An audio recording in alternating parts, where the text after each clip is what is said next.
Olá, boa noite, sejam todos bem-vindos a mais um programa Cultura Livre. Hoje o programa está muito especial, a gente está aqui com o Adriano Figueiredo, artista plástico, cuiabano, mato-grossense, que leva a arte de Cuiabá para o mundo. É uma honra receber você aqui, Adriano, assim, muito feliz mesmo. Acompanho o seu trabalho já tem um tempo e a gente é fã, Cultura Livre é super fã do Adriano e que honra ter você aqui.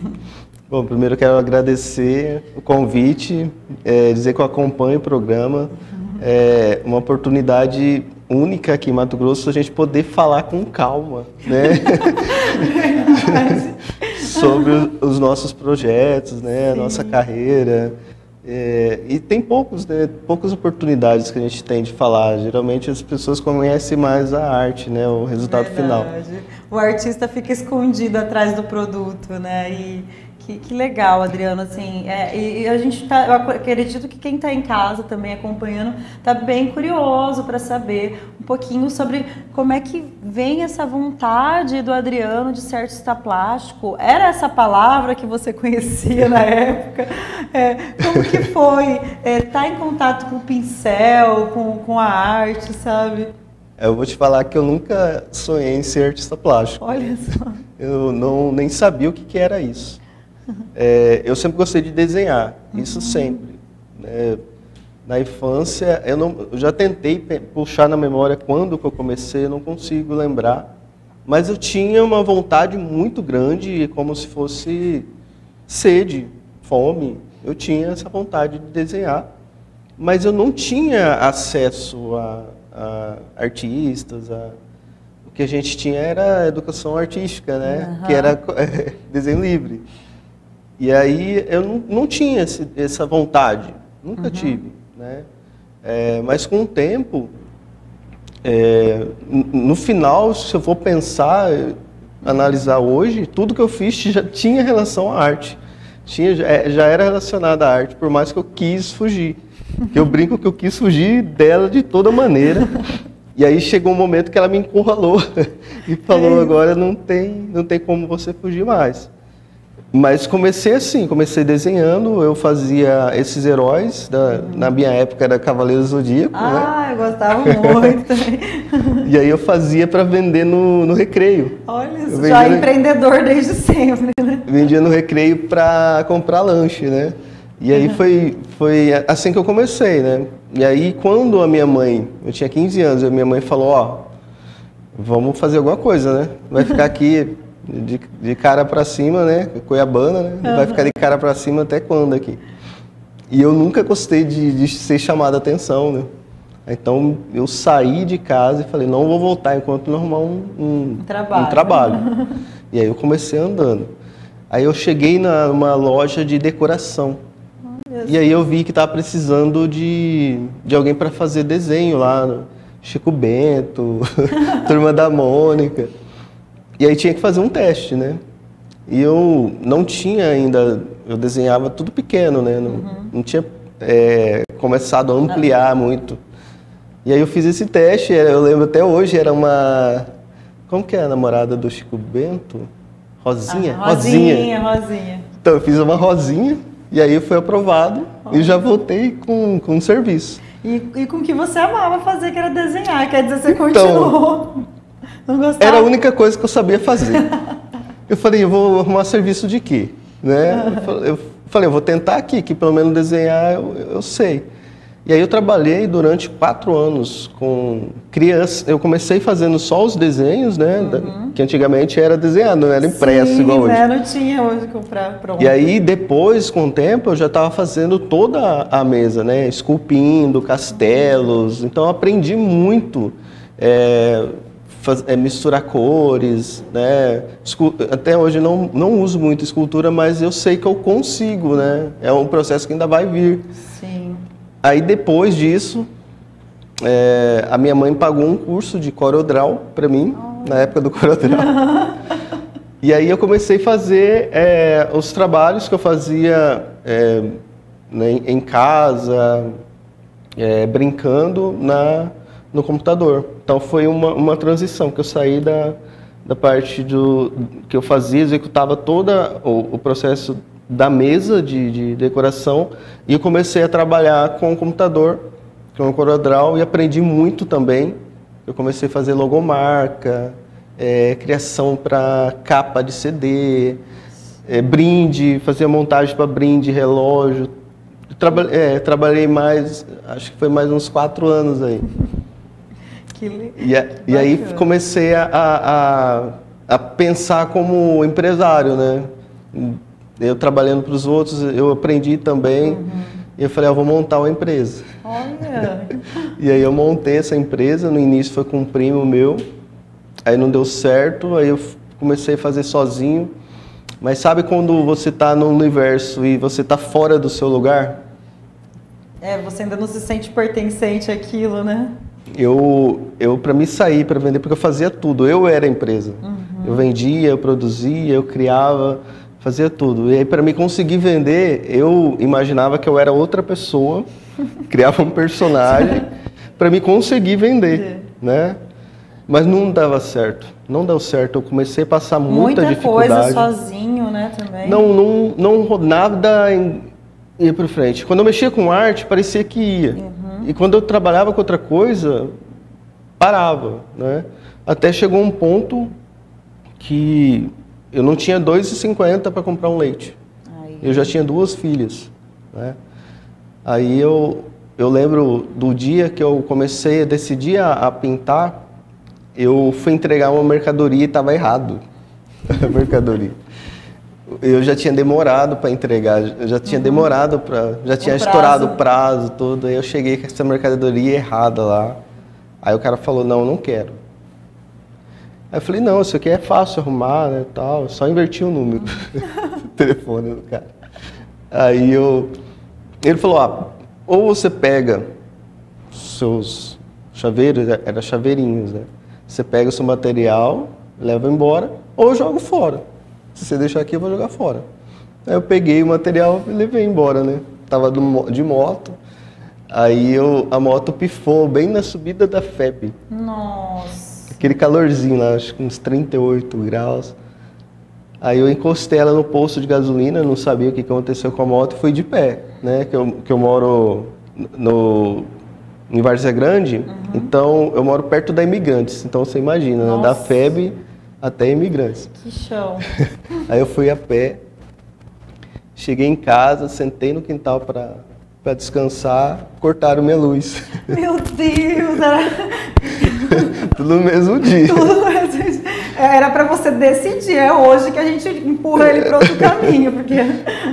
E aí eu ajoelhei mesmo e pedi para Deus uma luz, né? Que eu estava desesperado, não sabia mais o que fazer. E aí nessa noite, um pouquinho que eu dormi, no calor, né?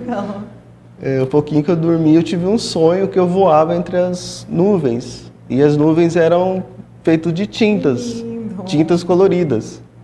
E eu passava entre elas, né? Eu lembro até hoje, era macia. Aí eu entendi que era a resposta que eu tinha pedido, né? Eu entendi isso no meu coração de uma forma muito forte. Que eu decidi mesmo, né? No outro dia, eu desenhei esse sonho, né? Eu até entrei depois no salão... Tem uma tela para isso, não é possível. No Salão Jovem Arte, o último, eu entrei com essa tela. Você entrou aqui. E aí, no outro dia, eu já falei para Tati, eu vou fazer arte. Não sei porquê, não sei como, mas eu vou dedicar minha vida a partir de agora Você estava com quantos anos isso na época? Foi em 2010, eu acho que aconteceu isso. Mas eu já pintava telas, né? Mas tipo uma por ano. Para viver, para falar, não, eu vou viver disso. Nunca tinha vendido. Eu nem gostava delas, eu deixava elas encostadas lá, eu tinha até vergonha de mostrar, falar a verdade, assim. E aí a partir desse momento eu comecei a estudar, né? Eu queria criar algo que fosse meu, né? Uma identidade. E eu fiz questão de não buscar referências, né? Eu queria criar de dentro, você, né? a partir de mim. Então eu continuei fazendo o meu trabalho, né, para me manter, pelo menos para pagar as contas, e comecei a estudar, dedicar cada vez mais tempo para a arte. Aí eu comecei a produzir, né, você vê, eu passei muito tempo buscando algo que já era meu, né, que é a questão das linhas, curvas, as cores, essas lembranças que eu tinha dos vitrais, né, apesar de ser criado com a minha avó, que de Alagoas, né? Meus tios são paranaenses, meu pai é de São Paulo. Uma mistura de lugares, né? Por isso que eu não tenho sotaque, né? Porque eu fui criado com a minha avó. Sim. Mas nas férias eu ia para o sítio do meu avô. E lá era Mato Grosso mesmo. Pantanal. Depois de Livramento, perto do Pantanal. E meu avô é daquele bem mato-grossense mesmo, né? O falar muito puxado. Eu até voltava com um pouco de sotaque quando eu passava as temporadas lá. Ele fazia viola de coxo. Olha só! Ele fazia e tocava. Então eu tenho umas lembranças lindas. A arte está muito presente na sua família, Sim. né, Adriano? A sua mãe também é uma incentivadora. Que mulher forte essa sua mãe. Não, tudo o que eu fiz até hoje, a minha mãe tem, ela que iniciou, ela que apertou o botãozinho lá. Eu preciso conhecer essa mulher, porque assim, todos da família Figueiredo, ela é o esteio da família, né? Ela vê os sonhos de cada um e ela vai... Ela consegue dar a pincelada certa para seguir, Minha mãe é incrível, né? Eu fico emocionado de falar com ela, então eu vou... E a Tati também, essa mulher maravilhosa que você tem do lado forte, eu falo que a Tati, essa vida é muito pouco. Né? Pra gente ficar junto. A gente tem um amor tão grande. Eu tô aqui emocionada, gente. Que eu quero encontrar com ela na próxima vida. Porque a gente tem um amor, a gente não briga, a gente não discute, a gente tem 3 filhas maravilhosas. E as mulheres muito fortes na sua vida, forte. Né, Adriano? Eu acho que eu sou uma pessoa boa, uma pessoa que entende o mundo do olhar, tanto do masculino, mas muito mais do olhar feminino. Porque eu sempre tive um contato muito próximo. Eu tenho 2 irmãs, né? Minha mãe, 3 filhas. Então eu sempre participei mais do feminino ali, né? E você, essa sensibilidade do artista também, né, Adriano? Surgiu uma série inteira, né? Surgiu uma série inteira só exaltando esse universo das mulheres, que ainda não consegui lançar, mas eu vou lançar. E aí, voltando, só para não perder, eu tinha esse contato muito forte com o meu avô, que fazia as violas de coxo, tocava, né? Eu me lembro dele chegando da roça e aquele barulho do tempero, né? Que eles falam, que é temperar a viola. A viola não afina, ele tempera, né? Então, o tempero da viola ficou na minha cabeça, né? Então, eu tenho esse sentimento. E aí, quando eu decidi fazer arte, eu falei, não, eu quero falar sobre isso, né? Eu aprendi com os meus tios, são paranaenses, a ter orgulho do seu lugar onde você nasceu. Eles tinham muito orgulho de ser paranaense. Eu via isso neles. Eu falei, não, eu também tenho que ter, né? Na época, a gente falava que era cuiabano, as pessoas tiravam sarro, né? Do falar cuiabano, era falar feio. Absurdo, então, né? A gente sofreu muito com isso, né? Então, hoje, a minha arte, né, ela é uma afirmação, né? Eu estou falando, eu sou cuiabano, eu tenho orgulho de ser cuiabano. E eu vou levar a arte de Cuiabá para o mundo. E eu vou levar. Exatamente. Né? Algumas pessoas falam que a minha arte não tem política, e eu acho que tem. A partir do momento que eu estou colocando a arte no centro de Cuiabá, com os símbolos de Mato Grosso, para tanta pessoa que é de fora, né? Que a gente sabe que se a gente não lutar pela nossa cultura, ela será submetida. Então depende dos cuiabanos fazer isso. Bater no peito e falar, eu sou cuiabano. Então é política, né? Eu estou falando, eu sou cuiabano e eu tenho orgulho da minha cultura. Então esse trabalho que eu queria fazer, né? Esse trabalho de defesa, de exaltação do que é nosso. Que eu acho que isso acontece em todos os estados. Todos os estados têm os artistas que defendem a sua arte. Então, para mim, não faria sentido eu falar sobre outra coisa que não fosse o que eu vivo, né? O que está presente na minha vida. E aí, eu falo bastante quando empolgo. Não, mas esse espaço é para você falar mesmo, aqui eu quero ficar aqui escutando. E aí, depois, quando eu comecei a me dedicar mesmo, eu comecei a pintar muito, muito. Então, quando eu tive a primeira oportunidade... E aí entrou a internet. Olha só, a internet veio para ajudar, né? No Orkut que eu comecei. No Orkut, mostrando... Como eu tinha vergonha de mostrar pessoalmente, eu comecei a mostrar na internet. E aí eu fiquei muito surpreendido das pessoas gostarem do... Porque não é um trabalho assim... Não era impressionista, ele não era realista, né? É um trabalho que tinha uma desconstrução, né? Então, por isso eu tinha medo. Quando eu comecei, a primeira pintura que eu fiz desse estilo foi para dar de presente para a Tati, que é minha esposa. Era peixes, que ela gostava de peixe, de pescar com o pai dela, e aí eu coloquei as curvas e as cores parecendo um vitral. Olha. E dei de presente para ela. E deu certo, né? Porque olha só! Que eu casei com ela. Tem gente que fala que eu casei pra pegar a tela de volta. E aí, eu passei muito tempo buscando uma identidade. Sim. E aí, no final, quando eu achei, era essa tela. Tinha muito dessa tela, o que eu faço hoje. Que era a primeira. Tipo, olha só, né? Perdi um tempão, mas assim, eu ganhei experiência, né? Eu ganhei repertório, né? E aí eu comecei a fazer as obras e mostrar na internet. Quando começou o Facebook, foi muita... Abriu. O meu perfil era uma torre de Babel.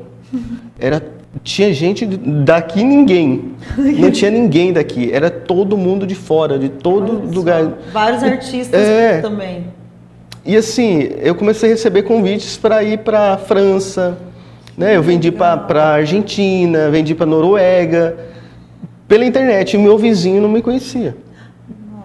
Então, a internet, ela me deu uma visibilidade fora do Brasil. E também te deu um gás, né? Você falou, opa, peraí, sim, né?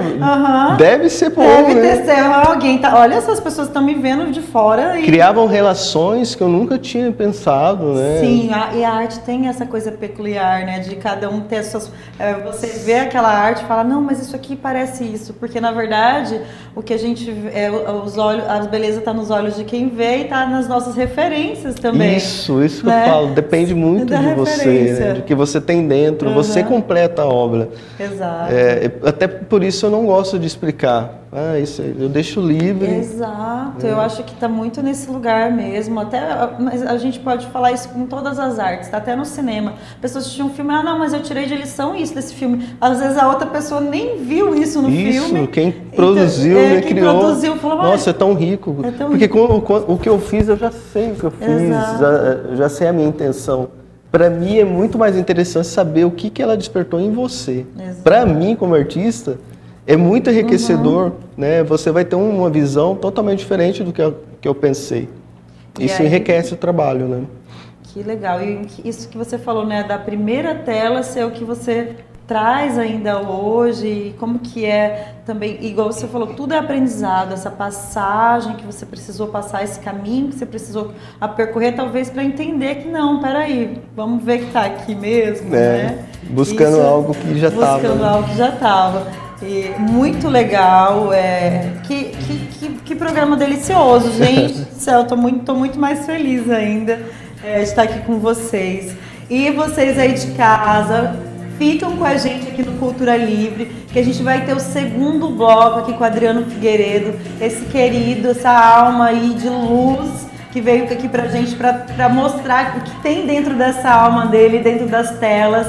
Acompanhem, siga o Adriano Figueiredo nas redes sociais e fica com a gente no próximo bloco do nosso Cultura Livre. Até!